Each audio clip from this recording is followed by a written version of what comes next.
ప్రార్థనలో ఐక్యత. కీర్తనలు 133 ఒకటవ వచనం. సహోదరులు ఐక్యత కలిగి నివసించుట ఎంత మేలు, ఎంత మనోహరము. ప్రస్తుత పరిస్థితులు బహు భయంకరమైనవి. భయంకరమైన స్థితిలో మనం ఉన్నప్పుడు ఈ వాక్యం మనకు జ్ఞాపకమునకు రావాలి.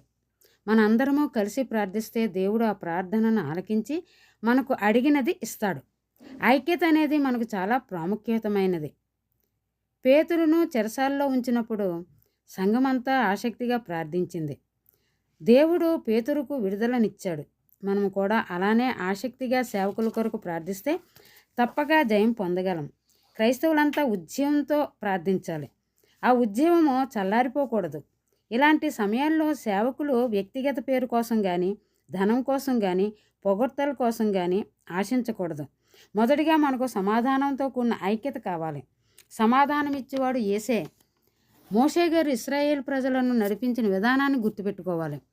మోషే గారు ప్రజలందరినీ ఐక్యపరచడానికి ప్రయత్నించారు. రెండవదిగా అవిశ్వాసం మనలో ఉండకూడదు. అవిశ్వాసివి కాక విశ్వాసివై ఉండమని యేసుప్రభు వారు తోమాతో అన్నారు. కనుక విశ్వాసంతో ఆసక్తిగా ప్రార్థించినట్లయితే విజయాన్ని చూడగలం. యోహాను భక్తుడు యోహాను సువార్త 17:15లో నీవు లోకములో నుండి వారిని తీసుకొని పొమ్మని నేను ప్రార్థించటలేదు, కానీ దుష్టుని నుండి వారిని కాపాడమని ప్రార్థించుచున్నాను అని అంటున్నాడు. దుష్టులు ప్రబలినప్పుడు మరీ ఎక్కువగా ప్రార్థన చేయాలి వారి అంతము గురించి. దేవుడు తప్పగా సత్యమును మనకు బయలుపరుస్తాడు.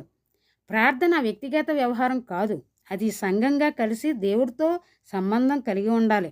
అప్పుడే మన ప్రార్థనలు వింటాడు, సమాధానం ఇస్తాడు.